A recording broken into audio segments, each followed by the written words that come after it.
நான் பானு. என்னோட வாழ்க்கை ரொம்பவே சிம்பிளுங்க. என்னோட வாழ்க்கையை என் ஹஸ்பண்ட், என் பொண்ணு, அப்புறம் என் தங்கச்சி சுற்றி தான். என் வாழ்க்கை ரொம்பவே அழகானது. ஏன்னா என் லைஃப்பை அழகாக மாற்றுறதே எங்கள் 3 பேர் தான். இப்படி சந்தோஷமாக போயிட்டுருந்த என் வாழ்க்கையில் நான் பண்ண ஒரு சின்ன தப்பால் என் வாழ்க்கையோட மொத்த சந்தோஷமும் இப்படி ஒரே நாளில் காணாமல் போகிடும்னு நான் எதிர்பார்க்கல. அப்படி என்ன தப்புன்னு யோசிக்கிறீங்களா? சொல்கிறேன்.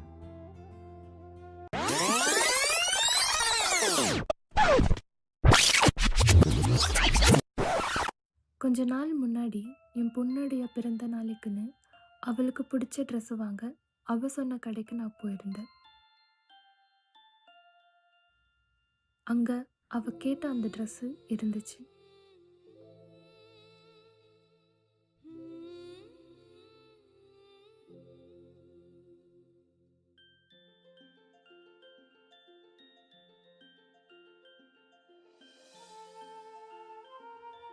ஆனால் அந்த ட்ரெஸ்ஸோடைய விலை 4000 ரூபாய்.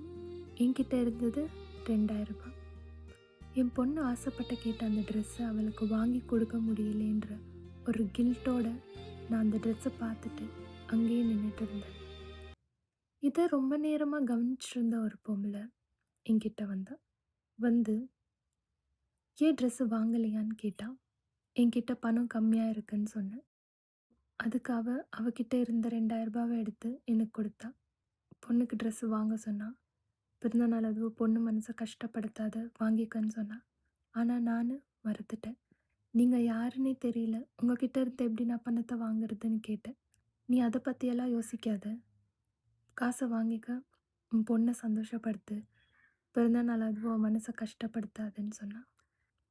நான் எவ்வளோ மறுத்தோம், அவள் கேட்கல. சரின்னு ஒரு கட்டத்துக்கு அப்புறம் நானும் அந்த பணத்தை வாங்கிட்டேன். ஆனால் கடனா.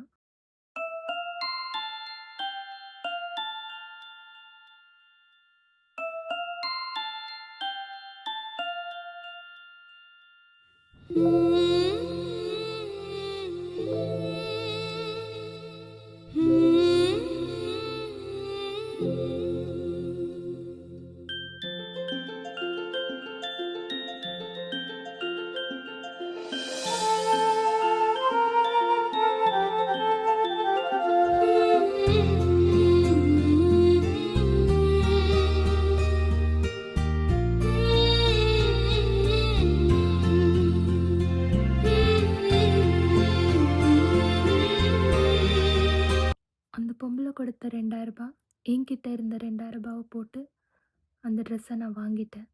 வாங்கிட்டு அங்கத்துலேருந்து கிளம்பும்போது, மறுபடியும் அவளே வந்து என்கிட்ட பேசினா. அவ என்ன ட்ராப் பண்றேன்னு சொன்னா. நான் மறுத்துட்டேன். நான் அவகிட்ட சொன்னேன், "இல்ல, நான் என் பொண்ணு கூப்பிட்டுட்டு வர ஸ்கூல் கிட்ட போறேன். அதனால என்னால உங்க கூட வர முடியாதுன்னு." அதுக்கு அவ, "சரி வா, நான் அந்த வழியா தான் போறேன். உன்ன ட்ராப் பண்றேன்னு" சொன்னா. சரி, நானும் அவ பேசுற விதத்த பார்த்து, அவள நம்பி, அவ வார்த்தையோட வலையில விழுந்துட்டேன். அப்போ எனக்கு தெரியல, நான் எவ்ளோ பெரிய ஆபத்த நோக்கி போயிட்டுருக்கேன்னு. என்னையும் என் பொண்ணையும் என் வீடு கிட்ட வந்து விட்டா. நாங்களும் வீட்டுக்கு வந்துட்டோம்.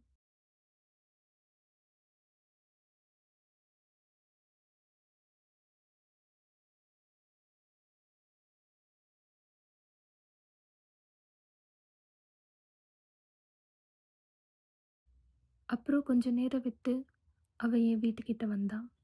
வந்து, "ட்ரெஸ்ஸ வண்டியில மறந்துட்டீங்க. அத குடுக்க வந்தேன்னு" சொன்னா. அப்புறம் நான் அவ கிளம்பும்போது அவ கிட்ட நம்பர கேட்டேன். காசு திருப்பி குடுக்க. அதுக்கு அவ என்ன கேட்டா, "எப்ப திருப்பி குடுப்பேன்னு?" அதுக்கு நான் சொன்னேன், "இல்ல, என் ஹஸ்பண்ட் சேலரி இன்னும் வரல. வந்த உடனே நான் உங்களுக்கு கூகுள் பே பண்ணிடுறேன்னு." அதுக்கு அவ என்ன கேட்டா, "ஏன் நீ வேலைக்கு போகிறது இல்லையான்னு? உனக்கு வேலை செய்ய இஷ்டம் இல்லையான்னு?" அதுக்கு நான் சொன்னேன், "இல்ல, இல்ல, எனக்கு வேலைக்கு போறதுன்னா ரொம்ப இஷ்டம். எனக்கும் என் ஹஸ்பண்டுக்கு சப்போர்ட்டிவா இருக்கணும்னு ஆசைன்னு." முதல்ல நான் வேலை செஞ்சுட்டு இருந்தேன். ஆனா இப்போ ஹஸ்பண்ட்காகவும், என் பொண்ணுக்காகவும் ஹவுஸ் ஒய்ஃபா இருக்கேன்னு. இதுதான் நான் பண்ண 2வது தப்பு. அதுக்கு அவ கேட்டா, "ஏன் ஹவுஸ் ஒய்ஃப்னா வேலைக்கு போகக்கூடாதுன்னு எதுவுமே இல்லையே? நீ வேலை செஞ்சா இன்னும் உன் ஹஸ்பண்டுக்கோ, குழந்தைக்கோ நீ எவ்வளோ பண்ணலான்னு." அந்த வார்த்தை என் மண்டைக்குள்ள ஓடிட்டே இருந்துச்சு. அவளோட அந்த வார்த்தைய கேட்டு எனக்கும் மறுபடியும் வேலைக்கு போகணுன்ற ஆசை வந்துச்சு. அப்போதான் அவ சொன்னா, "நீ வேலைக்கு போறேன்னா சொல்லு. எனக்கு தெரிஞ்ச ஒருத்தர் இருக்காரு. அவர நான் கூப்பிட்டுட்டு நாளைக்கு உன் வீட்டுக்கு வரேன்னு." நான் பண்ண 3வது தப்பு. எதுவுமே யோசிக்காம சரின்னு சொல்லிட்டேன்.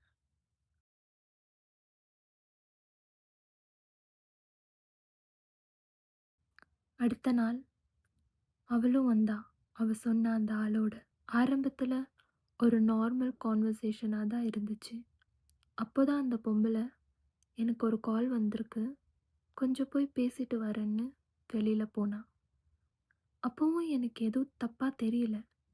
ஆனா கொஞ்ச நேரத்துக்கு அப்புறம்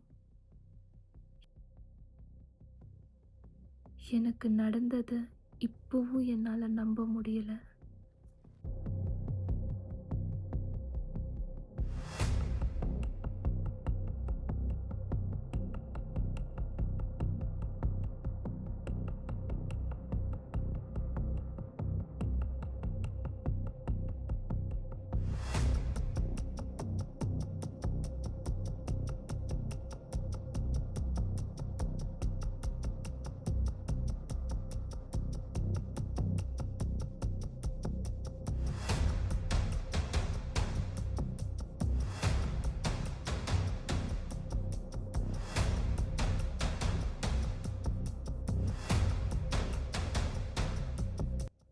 அந்த ஒரு சம்பவம் உண்மையிலே எனக்கு நடந்ததான்னு. அப்போ எனக்கு புரிஞ்சுது. நான் இப்படி யாருன்னே தெரியாதவங்கள நம்பி, அவங்கள வீட்டுக்கு வர வச்சு, எவ்ளோ பெரிய தப்பு பண்ணிட்டேன்னு. ஆனா, அது புரியும்போது நேரம் ரொம்ப கடந்து போயிருச்சு. ஒரு பக்கம் நான் ஏன் இவ்ளோ பெரிய முட்டாளா இருந்தேன்னு. இன்னொரு பக்கம் என் ஹஸ்பண்ட், அவர்கிட்ட நான் இதெல்லாம் எப்படி சொல்வேன்? சொன்னா அவர் என்ன முன்னாடி பார்த்த மாரி பார்ப்பாரா? எவ்ளோ பெரிய தப்பு பண்ணிட்டேன். அந்த கோவத்திலே தான் நான் அவளுக்கு கால் பண்ணேன். அவகிட்ட சண்டை போட்டேன், கத்துனேன். ஆனா, நான் எவ்ளோ பெரிய முட்டாள். இப்படிப்பட்ட ஒரு பொம்பளைய நான் என் லைஃப்ல நம்பிட்டேன். நான் எதிர்பார்க்கல அவ இப்படிப்பட்டவன்னு. அதனால தான் பெரியவங்க சொல்றாங்க, முன்ன பின்ன தெரியாதவங்க கிட்ட நம்ம எதையுமே நம்ம பத்தி ஷேர் பண்ணக்கூடாது. நம்ம விஷயங்கள அவங்க கிட்ட சொல்லவே கூடாது. அத தெரிஞ்சுக்கிட்டா அவங்க நம்மள எப்படி வேணாலும் யூஸ் பண்ணிப்பாங்க. அதுக்கு இது ஒரு பெரிய உதாரணம்.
பக்கம் இப்படியும் யோசிக்க தோணுது. சரி, நடந்தது எனக்கு மட்டும்தான் தெரியும். நம்ம சொல்லாம யாருக்கும் எதுவும் தெரிய போறதில்ல அப்படின்னும் யோசிக்கிறேன். ஆனா என்னால முன்ன இருந்த மாதிரி இருக்க முடியுமா? என் மனசாட்சி என்ன அப்படி இருக்க விடுமா? சத்தியமா இல்ல.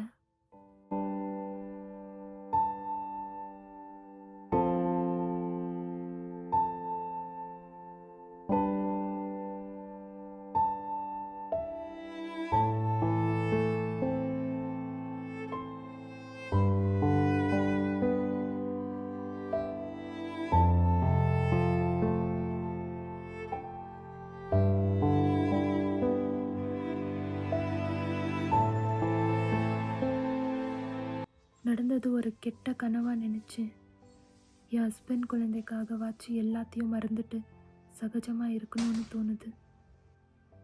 ஆனா என்னால முடியல.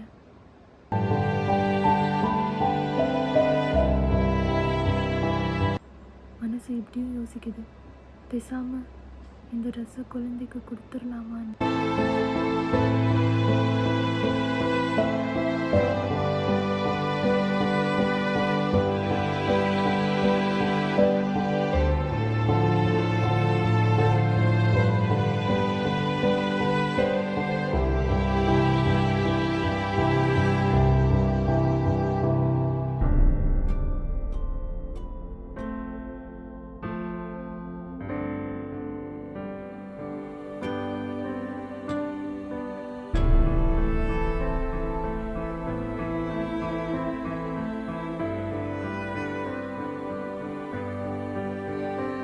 ச்சீ, நான் ஏன் இப்படி யோசிச்சேன்?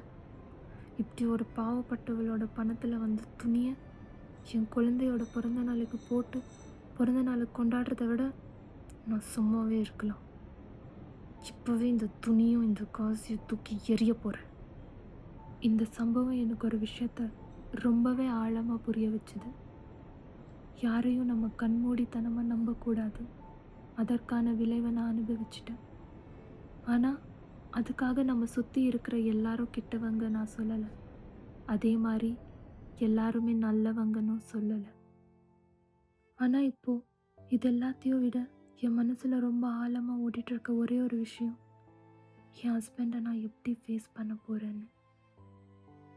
இதெல்லாம் சொன்னால் அவர் என்னை ஏற்றுப்பாரா? அவர் என்னை எவ்வளோ நம்புகிறாரு, எவ்வளோ காதலிக்கிறாரு. ஒரு பக்கம் தோணுது, இதெல்லாம் சொன்னால் கண்டிப்பாக அவர் என்னை ஏற்றுப்பாருன்னு, என்னை அவர் நம்புவாருன்னு. ஆனால் முன்னாடி இருந்த அந்த காதல் எங்களுக்குள்ள இருக்குமா? இல்லை சொல்லக்கூடாது. எனக்கு புரியல. சொன்னா அவர் என்னை ஏற்றுப்பாரா? அவர்கிட்ட சொல்லணுமா? இல்லை வெறுத்துருவாரா?